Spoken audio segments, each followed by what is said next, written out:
The tension in the courtroom was palpable, like a storm about to break. Across the room, two forces were on a collision course: Judge Coney Barrett, a towering figure of legal tradition, and Karoline Leavitt, a young lawyer known for shaking up the status quo. What began as a simple courtroom exchange quickly escalated into an all-out battle for the future of the legal system. Judge Barrett, with her steely composure and meticulous reasoning, had ruled the courtroom with an iron fist for years. She believed in the sanctity of precedent, the weight of tradition, and the stability that came from adhering to established norms. But Karoline, with her boldness and unrelenting confidence, saw the law differently. To her, tradition was not a barrier, but a canvas, something to be questioned, reimagined, and, when necessary, overturned. It all started when Karoline, defending her client in a high-stakes corporate case, presented an argument that pushed the boundaries of legal tradition. She was offering a solution no one had considered, a radical departure from what was typically accepted in courtrooms. Judge Barrett's voice sliced through the air like a cold wind. "Ms. Leavitt, are you seriously suggesting that we discard centuries of legal precedent?" The words hung heavy in the air, met with uneasy chuckles from the gallery. But Karoline, unflinching and unbothered, leaned forward and met her challenge head-on.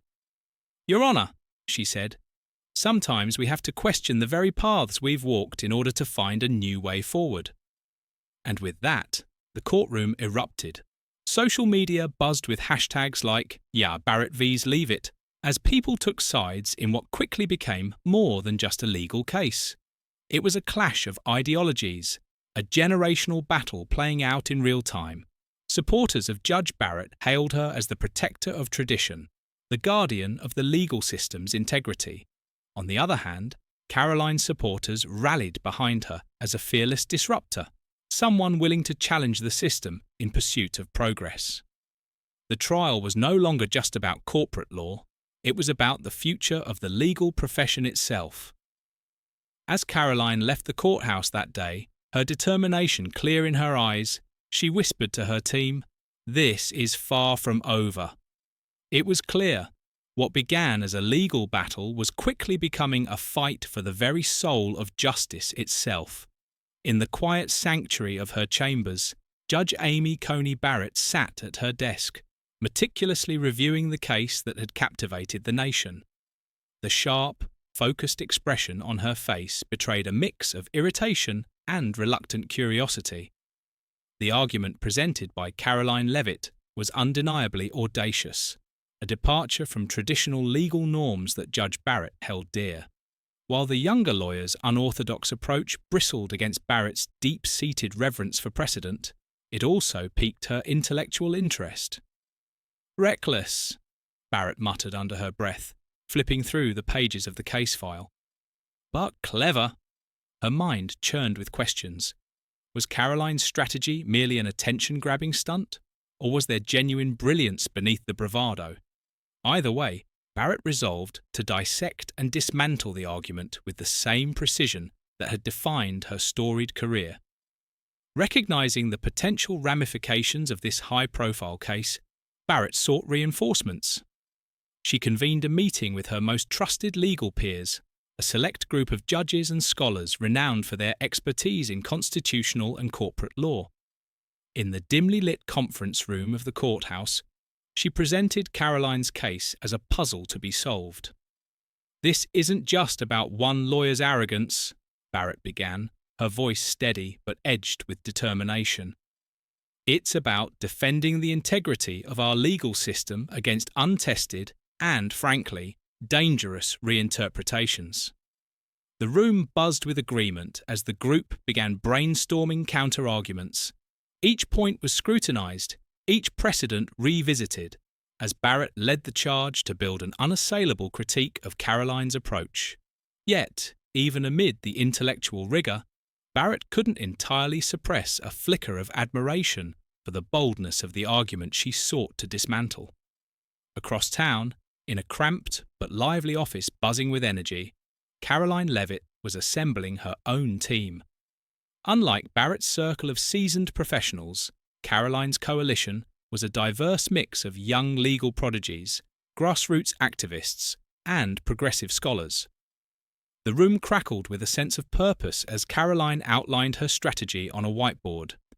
"This case isn't just about my client," she said, her voice firm but tinged with passion. "It's about showing that our legal system can adapt and evolve. We're not here to tear the system down, we're here to make it better." Her team nodded in agreement, their eyes reflecting the same fiery determination that drove Karoline. Among them was a data analyst who specialised in uncovering hidden patterns in legal rulings, a communications expert adept at managing media narratives, and a seasoned attorney with a reputation for winning impossible cases. Together, they began crafting a strategy that blended the best of traditional legal practice with innovative thinking. Karoline's office became a hive of activity. Late-night brainstorming sessions stretched into the early hours of the morning, with coffee cups piling up on desks and whiteboards filled with diagrams and notes. Every aspect of the case was scrutinised, from the corporate contracts at the centre of the dispute to the historical precedents that Karoline's argument sought to challenge. As the legal teams worked tirelessly behind the scenes, the media frenzy surrounding the case reached fever pitch. Social media platforms were flooded with posts dissecting every detail of the trial, while news outlets dedicated entire segments to the unfolding drama. Supporters of Karoline rallied around her as a symbol of innovation and progress. Hashtags like Leavitt Revolution and Next Gen Law trended on Twitter, with users praising her courage to challenge the status quo. "Finally, someone willing to think outside the box," one user tweeted. "Karoline Leavitt is the future of law." On the other side of the debate, Judge Barrett's defenders framed her as the last bastion of stability in a rapidly changing world. Pundits on conservative talk shows lauded her as a guardian of tradition, with one commentator declaring, "We need more judges like Amy Coney Barrett, principled, disciplined, and unyielding in the face of chaos."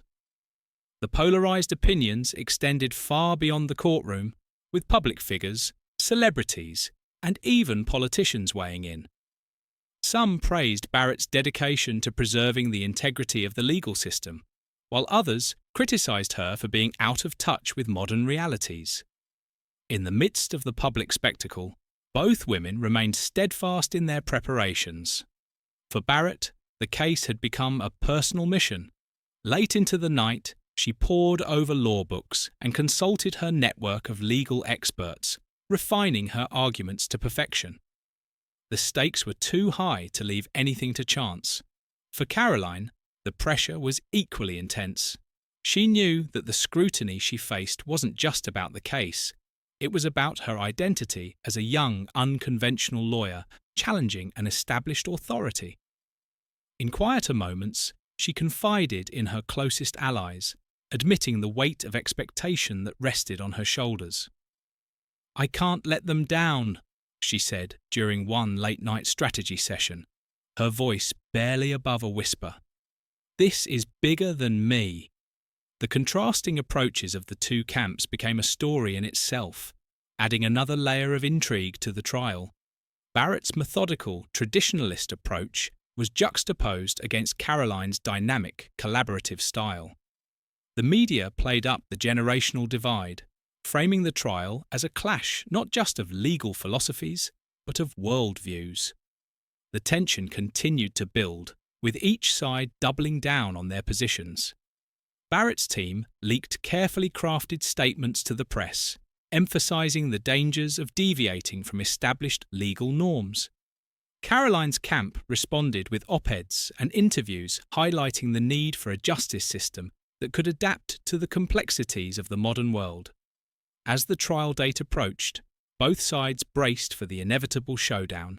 In the eyes of the public, the case had already transcended its original context, becoming a symbolic battle for the soul of the legal system.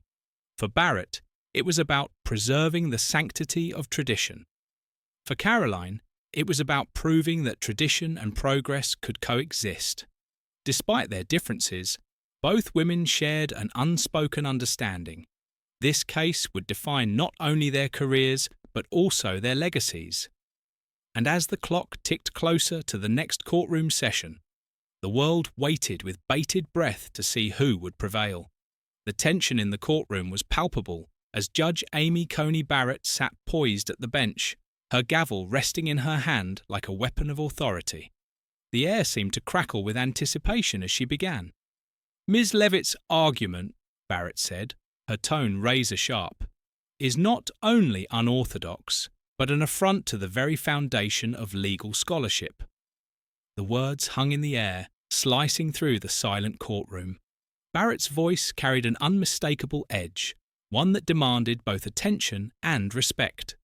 With meticulous precision, she dismantled the key pillars of Karoline's argument, citing precedent after precedent, each one meticulously chosen to expose perceived flaws. The gallery murmured with approval. Barrett's allies, seated strategically throughout the courtroom, exchanged satisfied nods.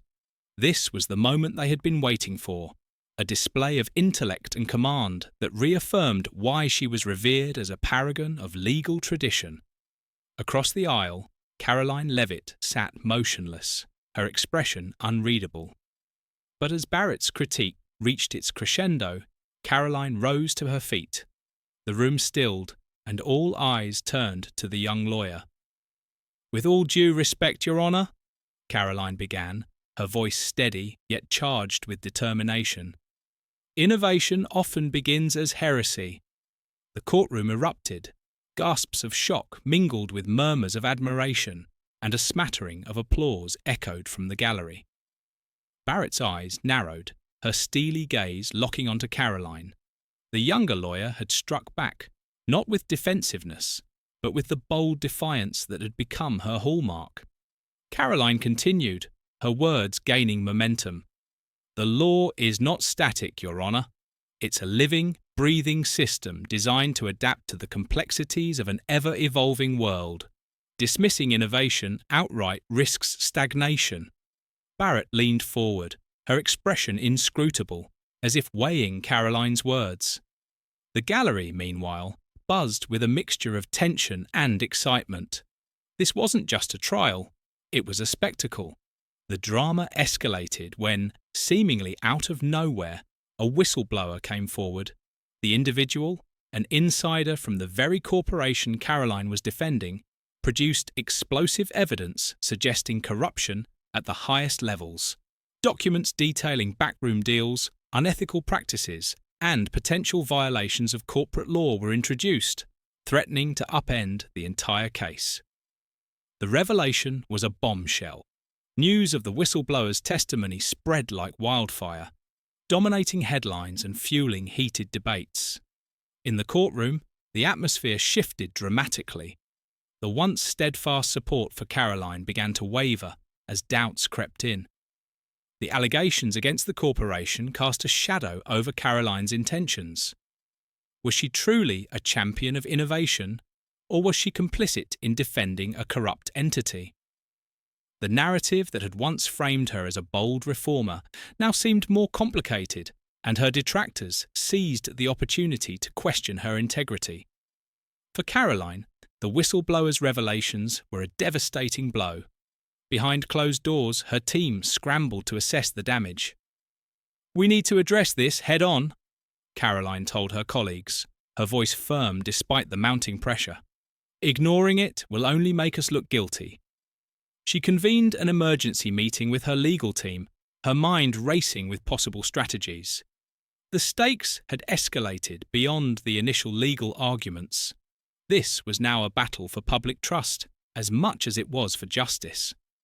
Meanwhile, Judge Barrett observed the unfolding chaos with a mixture of satisfaction and caution.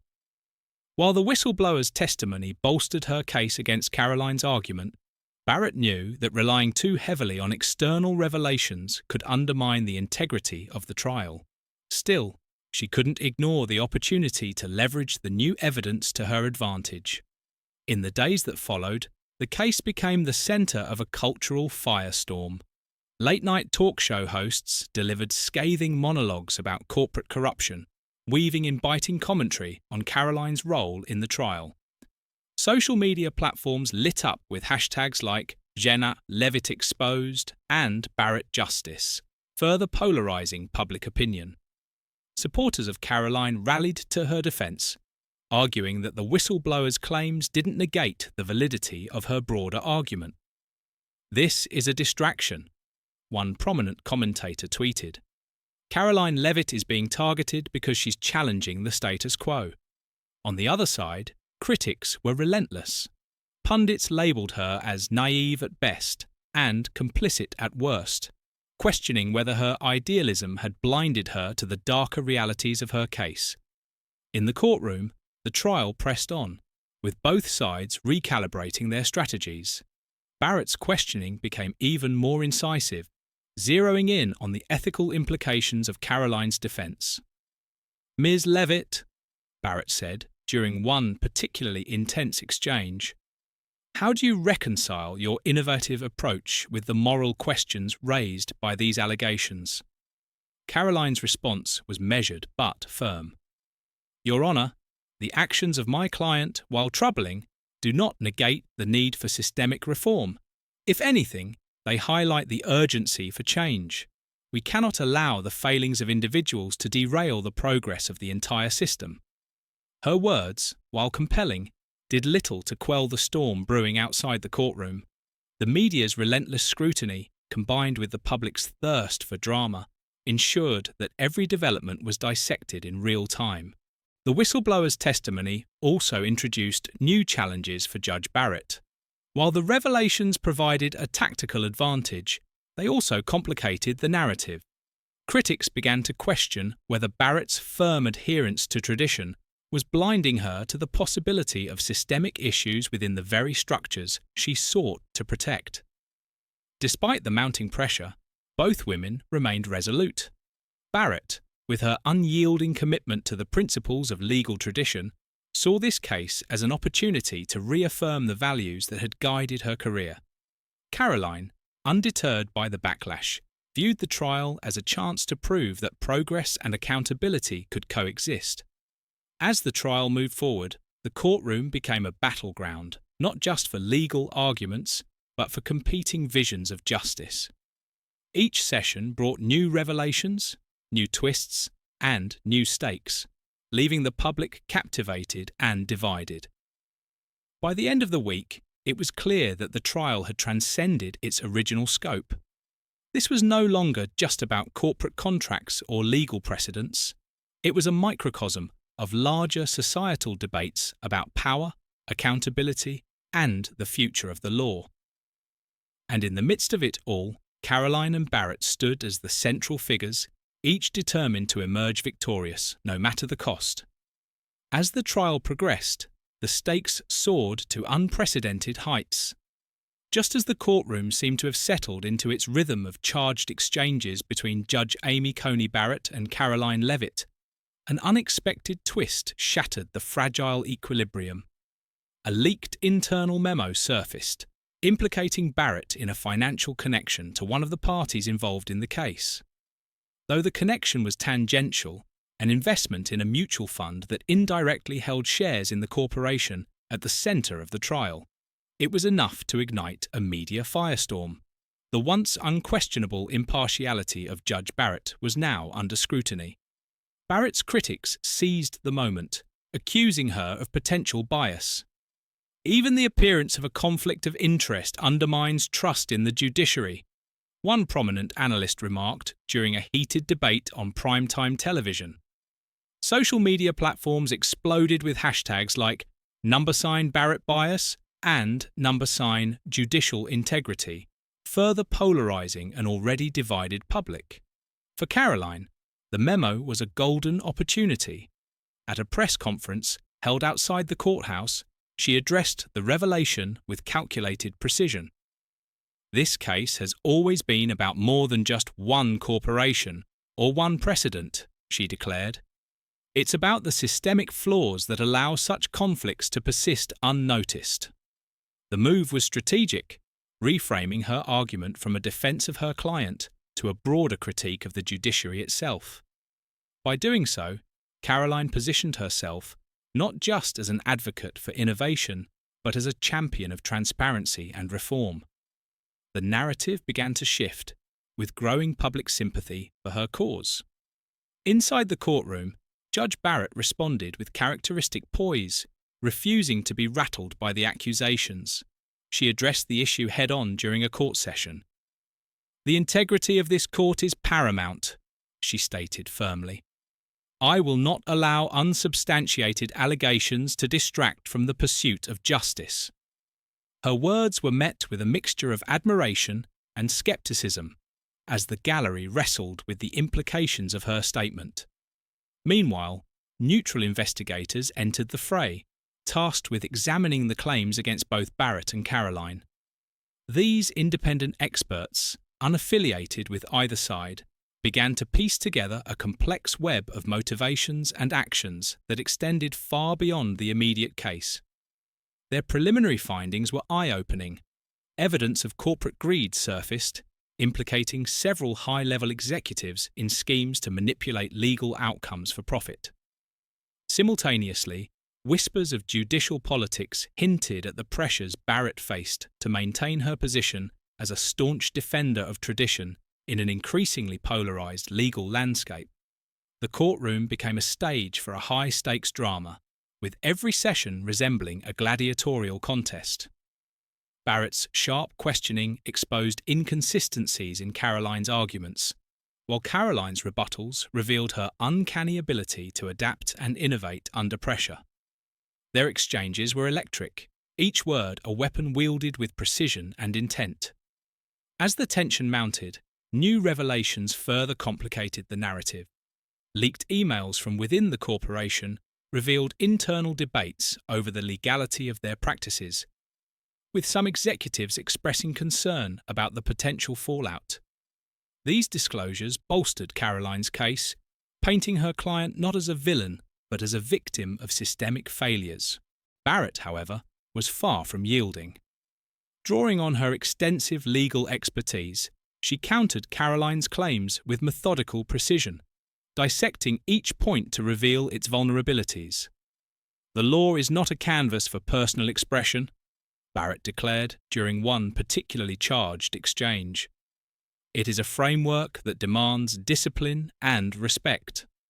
Karoline fired back without hesitation. "And yet, Your Honour, frameworks must evolve to remain relevant. Stagnation is the greatest threat to justice." Her words resonated with a younger generation of lawyers and activists who viewed her as a beacon of progress in a system resistant to change. The gallery, packed with journalists, legal scholars, and curious onlookers, hung on every word.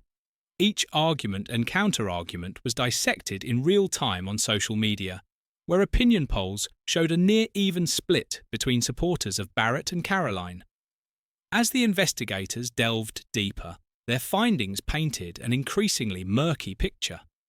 Documents suggested that certain judicial decisions in the past had been influenced by external pressures, raising questions about the true impartiality of the system. The revelations were subtle, yet damning, providing just enough fodder for both sides to claim moral high ground. The trial's intensity reached new heights when a series of public protests erupted outside the courthouse. Activists from opposing camps clashed over the implications of the case, their chants and signs reflecting the broader cultural divide. On one side were those who championed Barrett as a stalwart defender of order and tradition. On the other were Karoline's supporters, who saw her as a harbinger of necessary change. Within the courtroom, the battle between Barrett and Karoline raged on, their exchanges growing increasingly personal. Barrett questioned Karoline's motivations, implying that her pursuit of innovation was driven more by ambition than principle. "Do you truly believe in your cause, Ms. Leavitt?" Barrett asked during a tense cross-examination. "Or are you simply seeking notoriety?" Karoline's response was measured but powerful. "Your Honour, if seeking notoriety means shining a light on the flaws in our system, then I will wear that accusation as a badge of honor." The audience erupted, some clapping while others jeered. Barrett's expression remained impassive, but a flicker of frustration crossed her eyes, a rare crack in her otherwise impenetrable demeanor. As the trial neared its conclusion, both sides doubled down. Barrett relied on her unwavering commitment to precedent and the rule of law, while Karoline pushed the boundaries of what was considered acceptable within the legal framework. Their contrasting approaches underscored the trial's symbolic significance, a clash between tradition and progress, each vying for the soul of the justice system. In a particularly dramatic moment, Barrett presented new evidence aimed at undermining Karoline's argument. But Karoline countered with an equally compelling revelation, a legal precedent from decades earlier that had been overlooked by even the most seasoned scholars. The courtroom fell into a hushed silence as she made her case, her voice steady and confident. The twists and turns of the trial captivated the nation, with viewers tuning in to live streams and nightly news segments for updates. The media frenzy showed no signs of abating, and opinion columns debated the broader implications of the case. By the time the day's session ended, it was clear that the trial had evolved into something far greater than its original scope. This was no longer just a legal battle, it was a cultural and ideological showdown, one that would leave an indelible mark on the justice system and its key players. And at the heart of it all were Barrett and Karoline, two formidable figures locked in a struggle that would define their legacies and reshape the narrative of justice itself. The tension in the courtroom reached its zenith during a pivotal hearing, one that would determine not just the fate of the case, but the legacies of its central figures. As the session began, the atmosphere crackled with anticipation. Every seat in the gallery was filled, with journalists, legal scholars, and curious spectators jostling for a view of the drama unfolding. Karoline Leavitt walked into the courtroom with an air of quiet confidence. Her legal team, once regarded as a group of untested prodigies, had evolved into a well-oiled machine under her leadership. They had spent countless sleepless nights uncovering a groundbreaking legal precedent, one so obscure yet so relevant that it could change the trajectory of the trial. Judge Amy Coney Barrett, seated at the bench, maintained her usual composure. Yet those who knew her best noticed a slight shift in her demeanour. She appeared more guarded, her penetrating gaze flickering between Karoline and the stack of documents before her. "Ms. Leavitt," Barrett began, her voice as firm as ever, "you may proceed." Karoline rose, her movements deliberate and measured. She carried with her a confidence that seemed to fill the room. "Your Honour," she began, "I would like to direct the court's attention to the case of Easton v. Northland Holdings, decided in 1953. This precedent, while rarely cited, directly addresses the principles underlying today's case." The mention of Easton v. Northland Holdings elicited murmurs from the gallery. Few in the room were familiar with the case, and even Barrett appeared momentarily taken aback. Karoline proceeded to outline her argument with meticulous detail, weaving together threads of legal history, moral philosophy, and contemporary implications. As she spoke, the courtroom fell into an almost reverent silence. The clarity and logic of her argument were undeniable, and even Barrett's sharp mind struggled to find immediate flaws. For the first time in the trial, the judge's steely composure showed signs of faltering. She leaned back in her chair, her brow furrowed in thought. "You've done your homework," Barrett remarked, her tone tinged with reluctant admiration. The acknowledgement, brief as it was, sent ripples through the courtroom. Karoline seized the moment, driving her point home with a final impassioned plea. "Your Honour, this case is not merely about one corporation or one individual. It is about ensuring that our legal system evolves to meet the needs of our society without compromising its foundational principles." The gallery erupted into whispers, with some spectators nodding in agreement while others exchanged sceptical glances. Karoline returned to her seat, her confidence tempered by the awareness that her battle was far from over.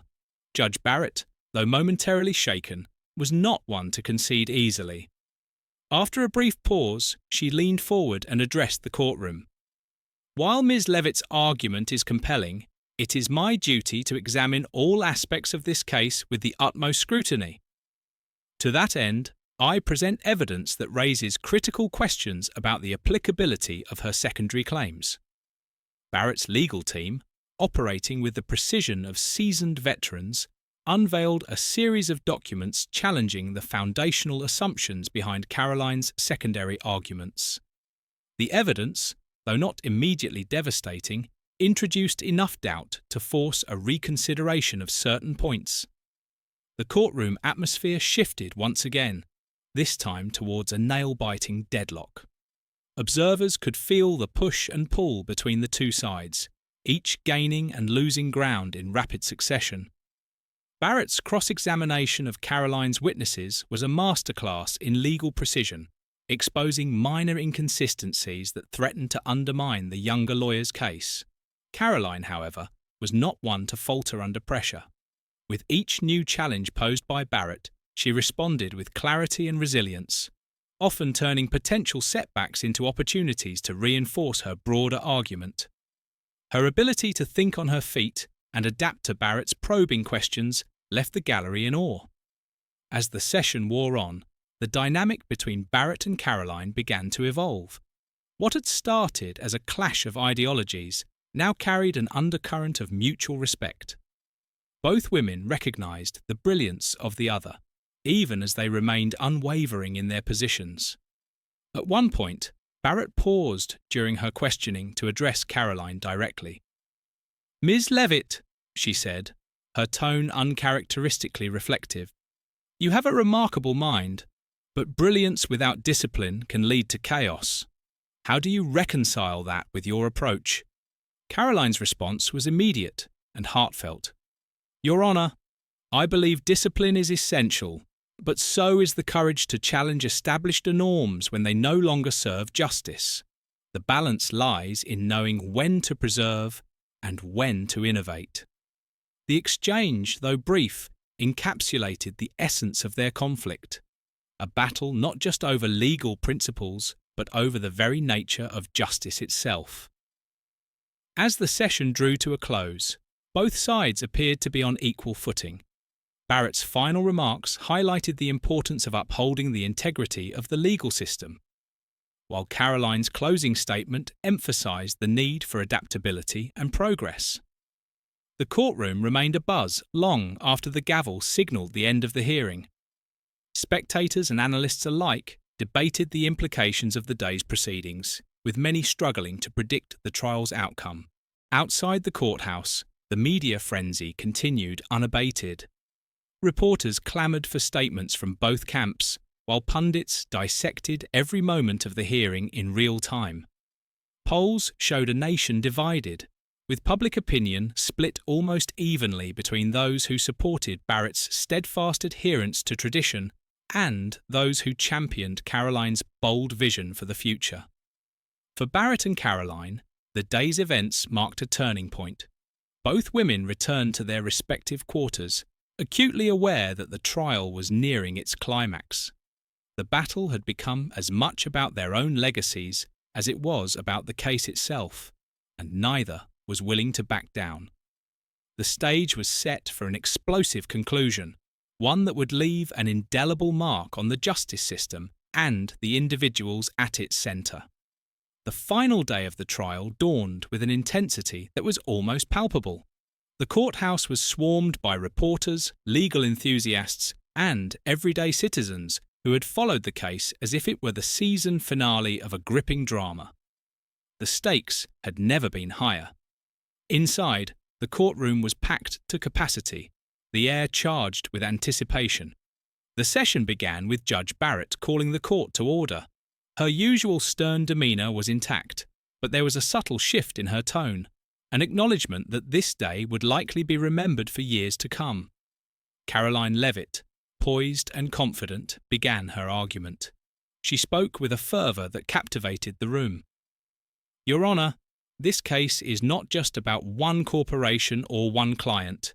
It's about fairness, integrity, and the evolution of our justice system. The law must be a living entity, capable of adapting to the needs of society without sacrificing its core principles. Her words resonated deeply. She cited precedent after precedent, weaving them into a cohesive argument that showcased her unparalleled intellect. Her delivery was fiery but calculated, leaving no room for doubt about her capability. Barrett listened intently, her expression unreadable, but her attention unwavering. When it was her turn, she launched into a critique that was as incisive as it was eloquent. She methodically dissected Karoline's arguments, pointing out weaknesses and inconsistencies with surgical precision. Yet, as she continued, her tone softened. What had once been condescension now bore the unmistakable mark of respect. "You've presented your case admirably, Ms. Leavitt," Barrett remarked, pausing for a moment. "But law is not merely about innovation. It is about balance, and balance requires discipline." The courtroom buzzed with whispered reactions, but Karoline stood unshaken. "Your Honor," she responded, her voice steady, "discipline without flexibility can lead to stagnation. The law must breathe, just as society does." Then came the moment no one saw coming. As the session reached its crescendo, Karoline unveiled a piece of evidence so critical it turned the entire case on its head. It was a document, a financial report buried deep within the corporation's archives, that exposed an egregious act of misconduct by the opposing party. The courtroom erupted in gasps. Journalists scrambled to type out updates, and even seasoned legal analysts struggled to process the magnitude of the revelation. The document not only exonerated Karoline's client, but also painted the corporation's actions as malicious and intentionally deceptive. Barrett's reaction was immediate, but measured. She leaned back in her chair, her face betraying a flicker of shock. It was a rare moment of vulnerability for the stoic judge. After a long pause, she spoke. "Ms. Leavitt, this evidence is extraordinary. It changes the trajectory of this case entirely." The gallery fell silent, hanging on Barrett's every word. "But," Barrett continued, regaining her composure, "extraordinary evidence demands extraordinary scrutiny. I will need time to examine its validity and implications." Karoline, ever prepared, addressed the concern. "Your Honor, the document has been authenticated by independent experts. It has passed every test of legitimacy. I am confident it will withstand any scrutiny." The courtroom buzzed again, a mixture of awe and admiration. Barrett nodded, acknowledging the thoroughness of Karoline's preparation. "You've done your due diligence," she said, her tone carrying an undercurrent of reluctant admiration. The session adjourned for a brief recess, but the drama continued outside. Reporters broadcast live updates, with headlines ranging from Leavitt's legal masterstroke to Barrett faces unprecedented challenge. Social media exploded with reactions, and hashtags like "Shucks Leavitt prevails" and "Barrett respects" trended worldwide. When the court reconvened, Barrett delivered her ruling. She began with a measured recap of the case, acknowledging both sides' arguments and the complexities involved. Finally, she addressed the evidence Karoline had presented. "The document Ms. Leavitt introduced is indeed valid and bears significant weight," Barrett declared. Her words carried an air of finality. "It exposes misconduct that fundamentally undermines the case against her client. As such, I must rule in favour of the defence." The room erupted into a mix of applause and stunned silence. Karoline's legal team embraced, their relief and triumph evident. Barrett, meanwhile, maintained her composed demeanour, though there was a hint of something new in her gaze, a grudging respect for the young lawyer who had so thoroughly risen to the occasion. As the courtroom emptied, Barrett approached Karoline. "Ms. Leavitt," she said, extending a hand, "you've proven yourself to be a formidable attorney. I may not agree with all your methods, but I cannot deny your brilliance. Karoline shook the judge's hand, her expression a mix of pride and humility. Thank you, Your Honour. Coming from you, that means a great deal. The exchange, though brief, marked a turning point for both women.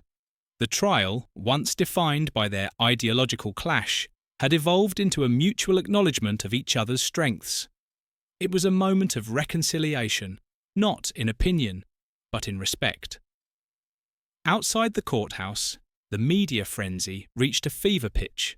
Karoline was hailed as a rising star, a beacon of hope for those who believed in progress and innovation within the legal system. Barrett, though momentarily challenged, retained her reputation as a titan of jurisprudence, her willingness to acknowledge Karoline's victory earning her widespread admiration. The trial's conclusion left an indelible mark on the public consciousness, a testament to the power of intellect, resilience, and the pursuit of justice. The courtroom was still as Judge Barrett delivered her final ruling. Her voice carried the weight of authority and reflection as she addressed both the gallery and the legal teams. This case has tested the boundaries of our legal framework in unprecedented ways, she began. It has reminded us of the importance of adhering to foundational principles, while also considering the necessity for innovation and growth. Barrett proceeded to outline her ruling in meticulous detail. She upheld the foundational legal principles that had been challenged during the case, affirming the enduring relevance of centuries-old jurisprudence. However, she also acknowledged the merits of Karoline's arguments, noting how they had exposed blind spots in the current system. Ms. Leavitt has demonstrated a capacity for legal interpretation that not only defends her client, but also contributes to the broader evolution of our legal understanding, Barrett stated. The courtroom erupted in muted applause, a rare moment of acknowledgement for the gravity of the moment. Karoline's legal team exchanged triumphant glances, their relief palpable. Meanwhile, Barrett maintained her composed demeanour, though her words reflected a profound respect for the younger lawyer's audacity and intellect. Outside the courthouse, Karoline was greeted by a throng of supporters, reporters, and curious onlookers. Questions flew from all directions, but she remained poised, delivering a statement that balanced gratitude with a sense of responsibility. This case was never just about me or my client, she said. It's about ensuring our legal system evolves to meet the needs of the people it serves. I'm honoured to have played a part in that process. Social media platforms lit up with praise for Karoline, with hashtags like #LegalVisionary and #LevittTriumph trending within hours. News outlets hailed her as the face of the next generation of law, and profiles of her meteoric rise dominated headlines for weeks. She was soon inundated with invitations to speak at legal forums, universities, and even international conferences. For Barrett, the aftermath was more subdued but no less impactful. While some critics pointed to her initial resistance to Karoline's approach, many lauded her ability to navigate the complexities of the case with fairness and grace. A judge's role is not to seek personal victory, but to uphold justice, she remarked in a rare interview. In recognising the validity of Ms. Leavitt's argument, I fulfilled that role. The trial's outcome sparked a wave of reforms within the legal system. Inspired by Karoline's innovative approach, lawmakers began to examine outdated statutes and precedents, introducing measures to make the judiciary more adaptable to contemporary challenges. These changes included, first, increased transparency, measures to ensure clearer documentation of corporate and legal activities, addressing concerns about hidden motives and corruption. Second, legal education. Updates. Law schools began incorporating case studies from the trial into their curricula, emphasising the importance of balancing tradition with innovation. Third, mentorship programs. Initiatives pairing young legal minds with seasoned professionals aim to foster collaboration between generations. Public discourse around the case also highlighted broader societal themes. debates about the role of tradition in a rapidly changing world took centre stage, with commentators and citizens alike examining how institutions could honour the past while embracing the future. For Karoline, the trial marked the beginning of a transformative chapter in her life. Offers from prestigious law firms poured in, but she chose to establish her own practice, focusing on cases that challenged the status quo. Her newfound prominence also allowed her to advocate for causes she believed in, from judicial reform to increased accessibility in legal representation. Barrett, meanwhile, returned to her bench with renewed purpose.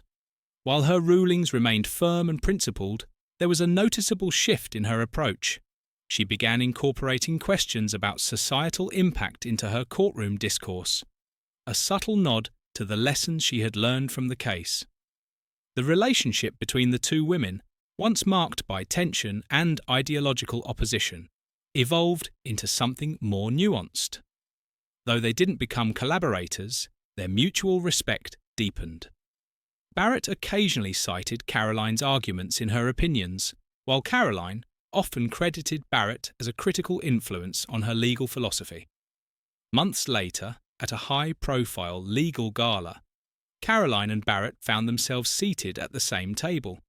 The atmosphere was cordial, their shared history lending an air of familiarity. During the event, Karoline received an award for her contributions to the legal field. In her acceptance speech, she acknowledged Barrett directly. "Judge Barrett taught me that true strength lies not in refusing to change, but in holding firm to one's principles while remaining open to new ideas," Karoline said. "For that lesson, I will always be grateful." Barrett, touched by the sentiment, responded with a simple nod. Later, in a brief conversation, she remarked, "You remind me of myself at your age. Stubborn, ambitious, and unyielding. Don't lose that fire, Ms. Leavitt. It will take you far." The trial's resolution left an indelible mark on both women and the world they inhabited. For Barrett, it reaffirmed her belief in the resilience of the legal system.